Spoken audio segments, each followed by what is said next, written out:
A new survey highlights the record number of second homes in this region. North Norfolk and the area around Great Yarmouth make it into the top 10 hotspots in the country. In some villages on the coast, more than 70% are second homes. Burnham Market, alias Chelsea by Sea. Wealthy incomers have brought new prosperity to the once quiet village, but priced many locals out of the housing market. At Sowerby's local office, 65% of sales go as second homes. They showed me round the two-bedroom garden house just off the village green, on sale for £525,000. OK, well, if you want to pop in here, this is the main sitting room. Today's survey by agent Knight Frank shows demand for property like this, with lucrative holiday let potential, is holding up well. It is an investment. It's giving them a very good return of what they could do, invest that money in the bank, but it's something tangible they can come up and enjoy. I'm always acting for my vendor. My job is to get that vendor the best possible price, and I'd love to sell it to that person locally, but I've got to go to the person who's going to give my owner the best money. Along the coast road at Burnham over East Staithe, around 70% of properties belong to second home owners. Diana Farnham is one of them, but feels she belongs.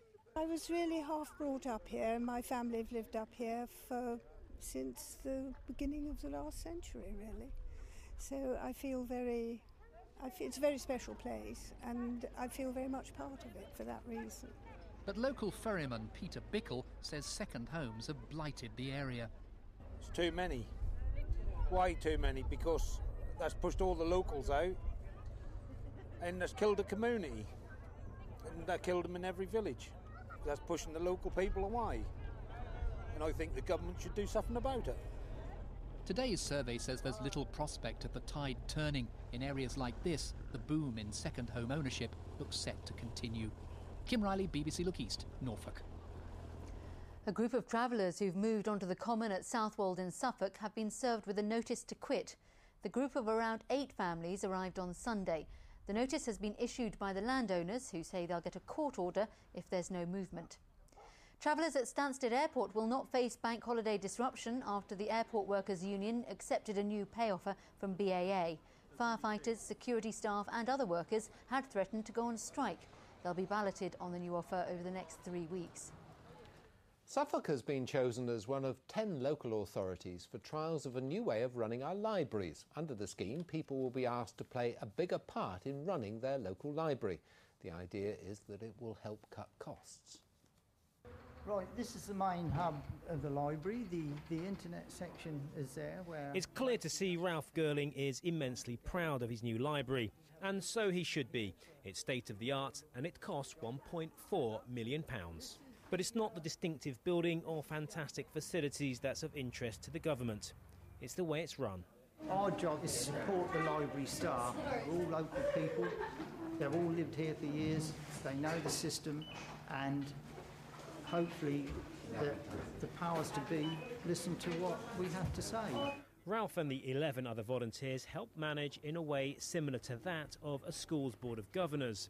It's this approach Suffolk County Council will be looking to roll out across the county's libraries. This week it was announced as one of 10 local authorities that will pilot the government's Future Libraries programme. Cost-cutting is a feature of life in public services, but traditional cost-cutting would be around cutting the number of libraries, the number of books, the opening hours and that sort of thing. We don't want to do that. We want to keep them open if at all possible, and therefore we think we can work with communities. Critics say it's simply labour on the cheap as Suffolk prepares to cut its £7 million library budget by as much as 30% in the next 5 years. Whatever the reason, libraries are clearly not immune from the coming budgetary storm. Clive Lewis, BBC Look East, Ipswich.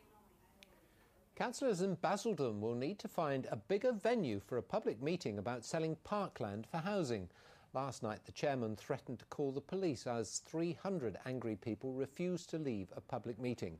The council wants to sell part of some land at Pitsea to help pay for a new sports park. A major expansion of the Bacton Gas Terminal in Norfolk has been approved. An underground reservoir will hold 81 billion cubic feet of natural gas.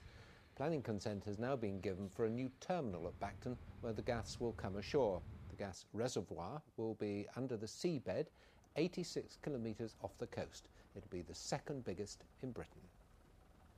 The recession might not seem like the obvious time to start a new business, but according to many investment experts, it can often prove to be exactly the right time.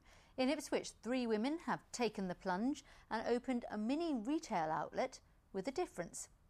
Ladies at Lunch was the dream of Sheila Bloom, her daughter and a friend. The 3 already have other businesses, but decided to set up the dress agency with cafe and florist precisely because of the recession.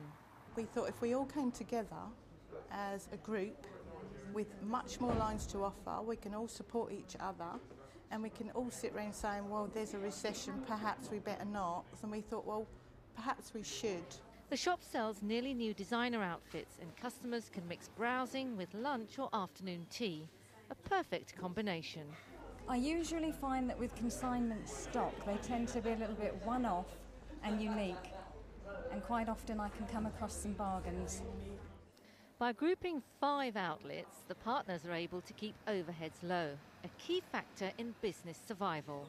Perhaps 5-10 years ago, I think everybody who was an entrepreneur or a business owner, their goal was to, I'm going to have my own business and I'm going to grow my empire.